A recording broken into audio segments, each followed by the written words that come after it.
ओम नमः सिद्धेव्या। पुराण, साहित्य एवं परंपरा। इस विषय को समझने के लिए हम एक फ्लो बनाएंगे। पुराण, साहित्य, पुराण कैसे वर्तमान युग से संबंधित है, वह कैसे निकलता है वहां से, वो देखेंगे। जिसके बाद हम देखेंगे कि 63 शलाका पुरुष, ये जो पुराण के सारे विषय हैं, वो पुराण इतना इम्पोर्टेंट क्यों कि इन 63 शलाका महापुरुषों ने समझाना पड़ा, वो देखेंगे। इसके बाद साहित्य एवं परंपरा एंड लास्टली उपयोगिता और उसकी बेनिफिट्स। महान आचार्य जब कथाओं के माध्यम से उपदेश के रूप में महापुरुषों के बारे में लिखते हैं तब उसे पुराण कहते हैं। पुरा प्लस अन, पुरा यानी प्राचीन और अन यानी कहना। तो प्राचीन घटनाओं को जब कोई आचार्य वार्ता करते हैं तो उसे पुराण कहते हैं। ये पुराण में तीर्थंकरों का चरित्र एवं उनकी धर्म उपदेश के माध्यम से जो प्राचीन घटनाएं हैं वो कहीं जाती हैं। वर्तमान युग के बारे में समंतभद्राचार्य लिखते हैं कि ये वर्तमान युग दो टाइप के होते हैं, एक चरित और पुराण। चरित होता है जब एक पुरुष की मुख्यता से कथा या वार्ता होती है, जैसे श्रीपाल चरित, प्रद्युम्न चरित, श्रेणिक चरित, और जहाँ पर 63 शलाका पुरुषों के बारे में के संबंध रखने वाली वार्ता होती है उसको हम कहेंगे पुराण। अब ये 63 शलाका पुरुष इतने इंपॉर्टेंट क्यों कि महान आचार्य को इन गृहस्थों के बारे में लिखना पड़ा। तो इनका स्वरूप देखेंगे। शलाका पुरुष, शलाका महापुरुष यानी तीर्थ का सेवन करने वाले ऐसे महापुरुष। ये सभी वज्र, वृषभ, नाराज, सहनन शरीरधारी होते हैं एवं मैक्स 2 या 3 या फिर उसी भव से मोक्ष जाने वाले होते हैं। इनका पुण्योदय इतना विशेष होता है कि एक तीर्थंकर अपने शासनकाल में दूसरे तीर्थंकर से, एक चक्रवर्ती दूसरे चक्रवर्ती से, एक नारायण दूसरे नारायण से आदि कभी भी परस्पर मिलाप नहीं करते हैं। क्यों? क्योंकि जब कोई एक महापुरुष दूसरे समान महापुरुष को देखता है तो उसको उससे कंपटीशन का भाव आता है। लेकिन इनका पुण्योदय इतना विशेष होता है कि ये परस्पर मिलाप कभी करते ही नहीं है। उदाहरण कि कपिल नारायण जब श्री कृष्ण की ध्वनि, शंख की ध्वनि सुनते हैं तो वो थ्रेटन हो जाते हैं कि ऐसा कौन है दूसरा महापुरुष जो मुझसे ज्यादा प्रबल है यहाँ पर। तब उन्हें जिज्ञासा प्रकट होती है उनसे मिलने की।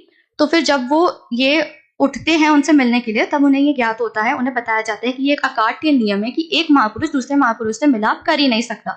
एक्सेप्शन क्या है कि आप उस महापुरुष की शंख की ध्वनि सुन सकते हैं या फिर उनके रथ के ऊपर जो ध्वजा है उनको देख के आप पहचान सकते हैं कि ये महापुरुष है। अथवा इस उदाहरण में फिर जो कपिल नारायण थे वो समुद्र के उस पार श्री कृष्ण को देखते हैं और उनके शंख की ध्वनि से समझ जाते हैं कि श्री कृष्ण है। इसके बाद एक और विशेषता कि इनकी मूंछ और दाढ़ी भी नहीं होती है। इसके बाद 169 शलाका पुरुष आते हैं जो इन्हीं के एक एक्सटेंशन होते हैं जिनमें माता पिता आदि जोड़े जाते हैं। किंतु इस युग में हुंदास सर्पणी काल में 161 महापुरुष हैं। क्यों? बिकॉज कुछ एक महापुरुष हैं जो 2-2 और 3-3 पदवी धारक है, जैसे कि शांतिनाथ, कुंठनाथ और अरनाथ जो चक्रवर्ती, तीर्थंकर और कामदेव थे, एवं सनत कुमार जो चक्रवर्ती भी थे और कामदेव भी थे, और नाभि राय जो तीर्थंकर के पिता थे और अंतिम कुलकर थे। तो ये क्योंकि अंतर्भाव हो जाता है इनके पदवी में, इसलिए इनको नहीं गिनकर 161 शलाका पुरुष गिने गए। आफ्टर विच जैसे मोक्ष प्रकाशक में अध्याय होते हैं, प्रवचन सार में अधिकार होते हैं, वैसे इन महापुराणों में पर्व या फिर सर्ग होते हैं। अब अगर इनके भाषा की बात करें तो संस्कृत, कन्नड़ आदि भाषाओं में लिखे जाते हैं और इन पुराणों में हमें ये भी पता चलता है कि उस समय की लोगों की मनोविज्ञान क्या थी या फिर राजनीति या फिर वो किस तरह के वेश आभूषण पहनते थे। अतः ये ग्रंथ उपयोगी है। विमल, अब अगर हम इनकी परंपरा को देखें तो सबसे पहले पौवम चरियो लिखा गया जो स्वयंभू के द्वारा भी लिखा गया था और विमल सूरी के द्वारा भी लिखा गया था। लेकिन क्योंकि ये प्राकृत और अपभ्रंश भाषा में लिखा था तो ये बहुत ही कठिन था समझने के लिए, इसलिए इसको सिंप्लीफाई करने के लिए 4 ऐसे बहुचर्चित पुराण हैं जो हमारे कोर्स में भी हैं। सबसे पहला है रविशेन आचार्य का पद्मचरित। पद्मचरित, पद्म यानी राम, तो राम का जहां पर वर्णन किया है पद्मचरित है जो संस्कृत भाषा में लिखा है 7वीं शताब्दी में। इसके बाद महापुराण जिसके 2 भेद है, आदि पुराण और उत्तर पुराण।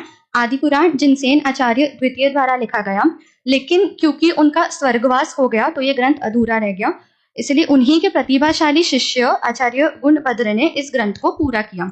इसलिए इस ग्रंथ के 2 भाग है, आदि एंड उत्तर पुराण। इसकी लैंग्वेज संस्कृत है, ये एक महाकाव्य है, ये 9वीं शताब्दी में लिखा गया। एवं आदि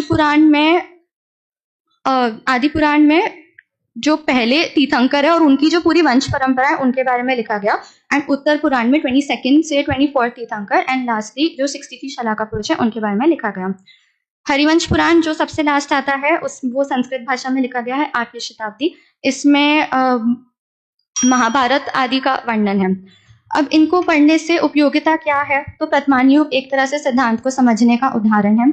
इनको पढ़ने से हमें बहुत शांति मिलती है, क्योंकि भले ही ये कथाएं राग द्वेष वाली हो, लेकिन क्योंकि अंत में ये वीतरागता का पोषण करती हैं, इसलिए इसका गोल हमेशा शांत भाव उत्पन्न करना ही है।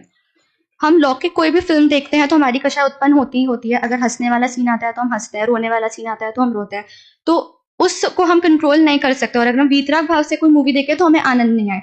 लेकिन ये पुराण इतने अच्छे मनोरंजन के माध्यम है कि इनका रस परिपाक, इनके नवरस होने के बाद भी अंत में क्योंकि शांत परिणाम ही होते हैं, इसलिए इनको पढ़ने से विशेष आनंद आता है। आशा करती हूँ कि मेरे इस गोष्ठी से आपको भी कोई पद्मानी योग का ग्रंथ पढ़ने की रुचि हो। जय जने।